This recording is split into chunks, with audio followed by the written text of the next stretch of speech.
नमस्कार दोस्तों, स्वागत है आप सभी का आपके अपने online platform back to book में, जहां पे मैं आज के टॉपिक में आप लोगों को संविधान की जो टोटल अनुसूचियां हैं, जो कि टोटल 12 अनुसूचियां हैं, उसके बारे में आप लोगों को डिटेल में बताऊंगा। इसलिए आप लोग इस वीडियो को अंत तक जरूर देखिएगा और यदि आपको वीडियो पसंद आएगा तो आप वीडियो को लाइक शेयर कीजिएगा। और अगर आप लोग नए हैं और अभी तक चैनल को सब्सक्राइब नहीं किए हैं तो प्लीज़ आप चैनल को सब्सक्राइब कर लें। तो चलिए स्टार्ट करते हैं। पहला क्वेश्चन देखिए, पहला क्वेश्चन पूछा गया है कि जब संविधान सभा द्वारा संविधान को पारित किया गया था तो उस समय कितनी अनुसूचियां थी। ठीक है, तो देखिए यहाँ पूछा गया था कि संविधान सभा द्वारा जब संविधान को पारित किया गया तो कितनी अनुसूचियां थी।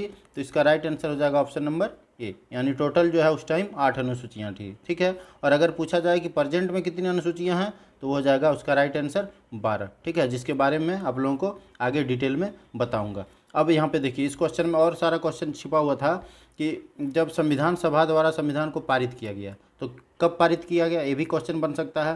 तो देखिए 26 नवंबर 1949 को संविधान सभा द्वारा संविधान को पारित किया गया था। तो आप लोग को ये शायद याद होगा, और नहीं याद है तो इसको भी आप लोग नोट करके रखें, ये भी एग्जाम में बार बार पूछा जाता है। ठीक है, और ये प्रभावी रूप से जो लागू हुआ था वो 26 जनवरी 1950 से लागू हुआ था। तो ये दोनों डेट को आप लोग याद रखें।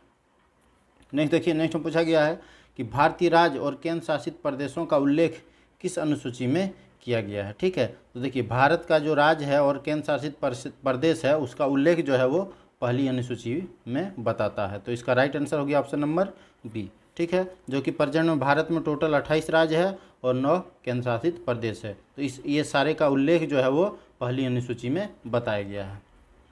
नेक्स्ट देखिए, नेक्स्ट नंबर पूछा गया है कि भारत के उच्च पदों पर मिलने वाले वेतन भत्ते एवं पेंशन का उल्लेख जो है वो किस अनुसूची में किया गया है। ठीक है, तो देखिए भारत में के जितने भी उच्च पदों पर रहने वाले हैं उनका वेतन भत्ता, उनका पेंशन, ठीक है, तो उसका उल्लेख जो है वो दूसरी अनुसूची में किया गया है। तो इसका राइट आंसर हो गया ऑप्शन नंबर ए। ठीक है, अब देखिए उच्च पदों पर कौन कौन आता है, तो इनमें से जैसे राष्ट्रपति हुआ, राज्यपाल हुआ, लोकसभा स्पीकर हुआ, चीफ जस्टिस ऑफ इंडिया हुआ, इलेक्शन कमीशन हुआ, ये सब का जो इस टाइप के जितने भी हैं उच्च पदों पे रहने वाले हैं तो उसका वेतन भत्ता और पेंशन के बारे में जो है वो द्वितीय अनुसूची में उल्लेख किया गया है।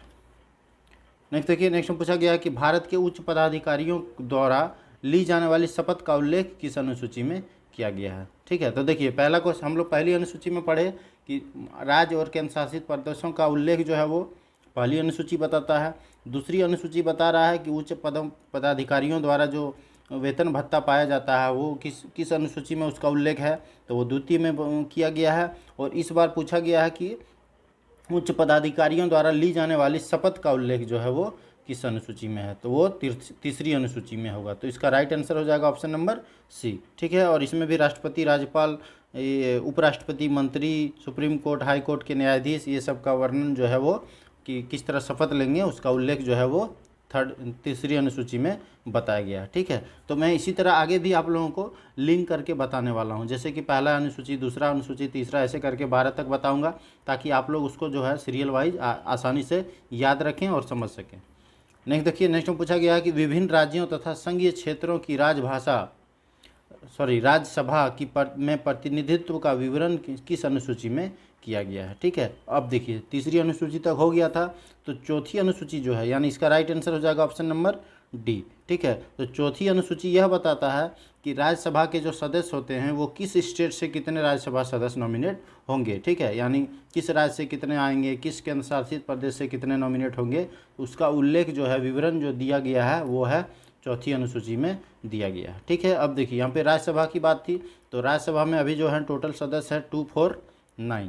ठीक है, यानी 245 यानी 245। ठीक है, जिसमें 233 जो है वो निर्वाचित हुआ है स्टेट और केंद्र शासित प्रदेश से, और 12 जो है वो राष्ट्रपति द्वारा नॉमिनेट यानी मनोनीत किया जाता है। तो आप लोग इसे भी याद रखें। नेक्स्ट देखिए, नेक्स्ट पूछा गया है कि विभिन्न अनुसूचित क्षेत्रों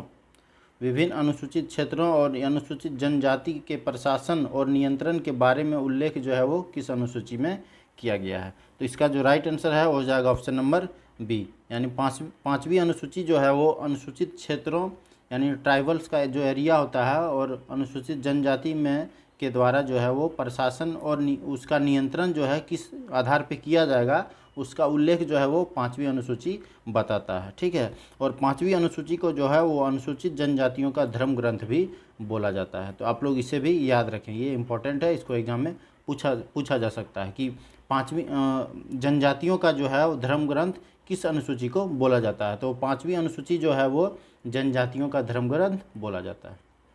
नेक्स्ट देखिए, नेक्स्ट में पूछा गया कि असम, मेघालय, त्रिपुरा और मिजोरम राज्यों के जनजातीय क्षेत्रों के प्रशासन के बारे में प्रावधान का उल्लेख किस अनुसूची में है। ठीक है, तो देखिए पिछला क्वेश्चन था हम लोग कि जनजातीय क्षेत्रों में प्रशासन द्वारा किस तरह का प्रबंधन किया जाएगा, उसका उल्लेख 5वीं में है। और ये जो छठी है इसमें बताता है कि असम, मेघालय, त्रिपुरा और मिजोरम राज्य के जनजातीय क्षेत्रों माना ट्राइबल्स एरिया जो है के प्रशासन के बारे में, प्रावधान के बारे में उल्लेख किया गया है कि वहाँ पे जो है प्रशासन की भूमिका जो है वो किस आधार पे होगी, उसका उल्लेख जो है वो छठी अनुसूची बताता है। नेक्स्ट देखिए, नेक्स्ट पूछा गया है कि केंद्र और राज्य के बीच शक्तियों के बंटवारे का उल्लेख किस अनुसूची में है। ठीक है, तो ये काफ़ी इंपॉर्टेंट है। तो केंद्र और राज्य के बीच की शक्तियों के बंटवारे का उल्लेख जो है वो 7वीं अनुसूची में बताया गया है। तो इसका राइट आंसर हो गया ऑप्शन नंबर सी। ठीक है, अब देखिए यहाँ पे 7वीं अनुसूची की बात थी, तो 7वीं अनुसूची को जो है वो 3 भागों में बांटा गया है। पहला है संघ सूची, दूसरा है राज्य सूची और तीसरा है समवर्ती सूची। ठीक है, तो आगे हम ये तीनों के बारे में डिटेल में आप लोगों को बताऊंगा। अब देखिए यहाँ पे संघ सूची की बात थी, तो पूछा गया कि संघ सूची में कितने विषय हैं। प्रेजेंट में जो है वो संघ सूची में कितने विषय है, तो प्रेजेंट में जो है वो संघ सूची में 100 विषय है। तो इसका राइट आंसर हो गया ऑप्शन नंबर डी। ठीक है, लेकिन जब इसको संविधान सभा द्वारा पारित किया गया था, यानी प्रारंभ में जब संविधान को पारित किया गया था उस टाइम जो है संघ सूची में टोटल 97 विषय था। ठीक है, यानी अभी जो है वो 3+ हुआ है, यानी 100 है। ठीक है, अब देखिए प्रारंभ में जो है इसमें 97 विषय थे और इन विषयों पर जो है कानून बनाने का अधिकार जो है वो केवल केंद्र के पास होता है। ठीक है, जिसमें से कुछ मुख्य विषय है सेना का क्षेत्र, रक्षा का क्षेत्र में, विदेश मामले में, रेल के मामले में, डाक सेवा के मामले, ये सभी जो है वो संघ सूची के अंतर्गत आता है और इसमें कानून बनाने का अधिकार जो है वो सिर्फ केंद्र के पास है। नेक्स्ट देखिए, नेक्स्ट में पूछा गया कि राज्य सूची में कितने विषय हैं, तो राज्य सूची में जो है वो टोटल 61 विषय हैं अभी प्रेजेंट में। ठीक है, लेकिन जब इसको पारित किया गया था तब इसमें टोटल 66 विषय था, यानी इस बार जो है इसमें -5 का बढ़ोतरी हुआ है। ठीक है, यानी देखिए संघ सूची में जो था पहले वो क्या था 97 विषय था, उसको बढ़ा के 100 कर दिया गया है, लेकिन राज्य सूची में जो है वो 66 था, उसको बढ़ा के 61 कर दिया, यानी राज्य का पावर जो है उसको कम किया गया है। ठीक है, अब देखिए इस पर जो है इस सूची में राज्य सरकार कानून बना सकती है। ठीक है, यानी राज्य सूची में जो कानून होते हैं वो राज्य सरकार द्वारा बनाया जाता है, लेकिन अगर राष्ट्रहित से संबंधित होने पर अगर कुछ कानून राष्ट्रहित पर संबंधित हो तो उस पर जो है वो केंद्र सरकार भी कानून बना सकता है।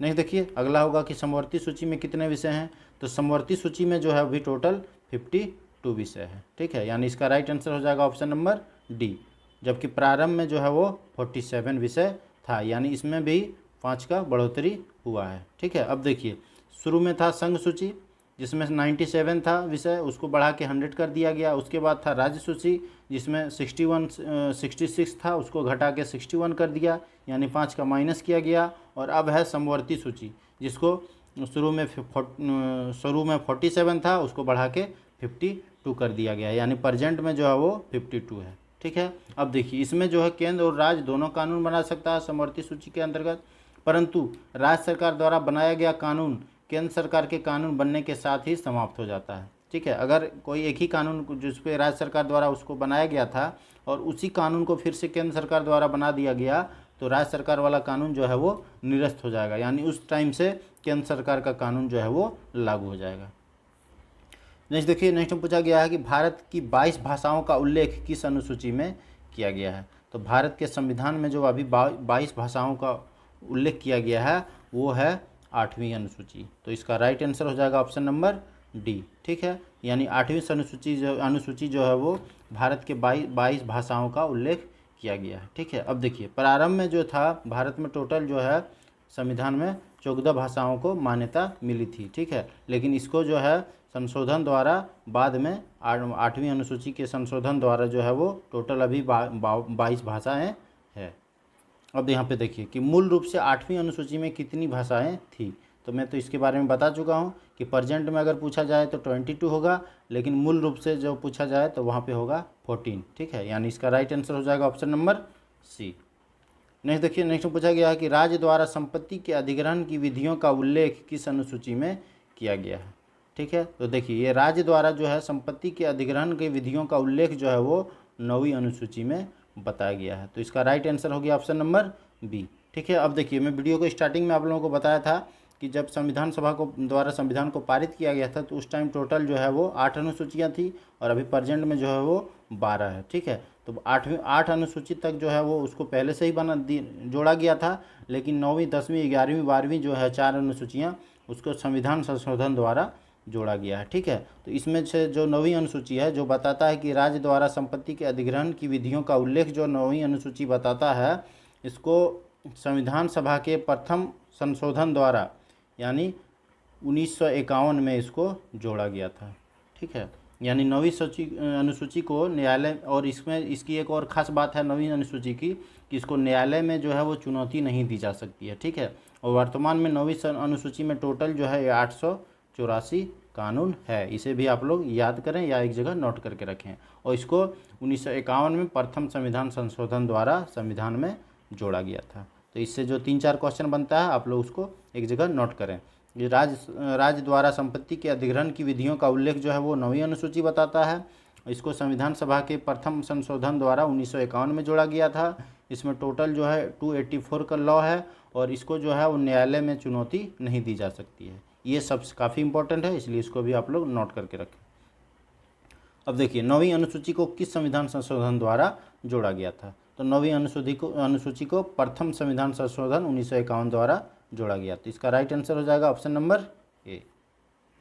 नेक्स्ट देखिए, नेक्स्ट में पूछा गया है कि दल बदल संबंधित प्रावधानों का उल्लेख किस अनुसूची में है। तो दल बदल प्रावधानों का उल्लेख जो है वो 10वीं अनुसूची में बताया गया है। तो इसका राइट आंसर हो जाएगा ऑप्शन नंबर ए। ठीक है, अब देखिए इसको दल बदल अनुसूची भी बोला जाता है। तो ये दल बदल क्या होता है, जैसे मान लीजिए कि कोई एमपी या एमएलए जो है वो किसी पार्टी से टिकट लेके वो जीत जाता है। ठीक है, लेकिन जीतने के बाद जो है वो उस पार्टी को छोड़ के दूसरा पार्टी ज्वाइन कर लेता है, तो उसकी सदस्यता जो है वो रहेगी या उसको निरस्त कर दिया जाएगा, इसके बारे में जो उल्लेख है वो 10वीं अनुसूची में किया गया है। ठीक है, अब देखिए यहाँ पे 10वीं अनुसूची की बात थी, तो इसे जो है 19 जो है इसे जो है वो 1985 में जोड़ा गया है। ठीक है, जो कि 52वें संविधान संशोधन 52वें संविधान संशोधन द्वारा 1985 में इसको जोड़ा गया है। ठीक है, तो आप लोग इसे भी याद रखें। नेक्स्ट देखिए, नेक्स्ट में पूछा गया कि दल बदल प्रावधानों को किस संविधान संशोधन द्वारा जोड़ा गया।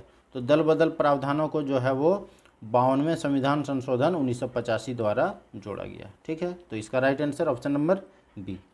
नेक्स्ट देखिए, नेक्स्ट में पूछा गया कि पंचायती राज संस्थाओं के कार्य करने का उल्लेख किस अनुसूची में किया गया है। तो पंचायती राज संस्थाओं के कार्य करने का उल्लेख जो है वो 11वीं अनुसूची बताता है। तो इसका राइट आंसर हो जाएगा ऑप्शन नंबर सी।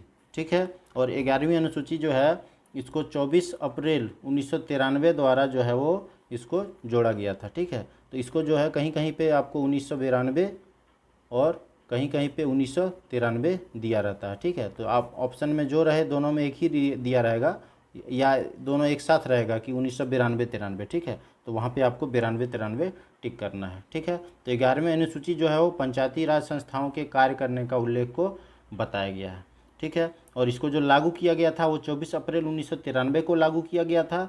इसीलिए जो है 24 अप्रैल को राष्ट्रीय पंचायत दिवस के रूप में मनाया जाता है और इसमें टोटल जो है वो 29 विषय है। तो इसे भी आप लोग नोट करके रखें। ठीक है, और 24 अप्रैल को राष्ट्रीय पंचायत दिवस के तौर पे मनाया जाता है। नेक्स्ट देखिए, नेक्स्ट में पूछा गया है कि 11वीं अनुसूची को किस संविधान संशोधन द्वारा जोड़ा गया था। तो 11वीं अनुसूची को जो है वो 73वें संविधान संशोधन 1992-93 द्वारा जोड़ा गया था। तो इसका राइट आंसर हो जाएगा ऑप्शन नंबर सी। नेक्स्ट देखिए, नेक्स्ट में पूछा गया है कि शहरी क्षेत्र के स्थानीय स्वशासन संस्थानों के बारे में किस अनुसूची में उल्लेख है। तो शहरी क्षेत्र के स्थानीय स्वशासन संस्थानों के बारे में जो है वो 12वीं अनुसूची में इसका उल्लेख किया गया है। तो इसका राइट आंसर हो जाएगा ऑप्शन नंबर डी। ठीक है, जो कि अंतिम अनुसूची है। ठीक है, और इसको जो है वो 74वां संविधान संशोधन द्वारा 1992-93 को जोड़ा गया था। ठीक है, और ये पंचायती राज वाला जो था वो 73वां संविधान संशोधन था, और स्थानीय स्वशासन संस्थानों का जो शहरी है उसमें उसको 74वां संविधान संशोधन द्वारा जोड़ा गया था। तो आप लोग इसको भी याद रखें। और उसमें 29 विषय था, इसमें टोटल जो है वो 18 विषय है। नेक्स्ट देखिए, नेक्स्ट पूछा गया कि 12वीं अनुसूची को किस संविधान संशोधन द्वारा जोड़ा गया। तो 12वीं अनुसूची को जो है वो 74वें संविधान संशोधन 1992-93 द्वारा जोड़ा गया। तो इसका राइट आंसर हो जाएगा ऑप्शन नंबर डी। ठीक है, तो देखिए ये आज के वीडियो का लास्ट क्वेश्चन था। यदि आपको वीडियो पसंद आया होगा तो आप लाइक शेयर जरूर करें, कमेंट करके बताएं, ताकि पॉलिटी से रिलेटेड और दूसरे चैप्टर को भी वीडियो बना के अपलोड किया जाए। और अगर आप लोग चैनल को अभी तक सब्सक्राइब नहीं किए हैं तो प्लीज़ आप चैनल को सब्सक्राइब कर लें। धन्यवाद।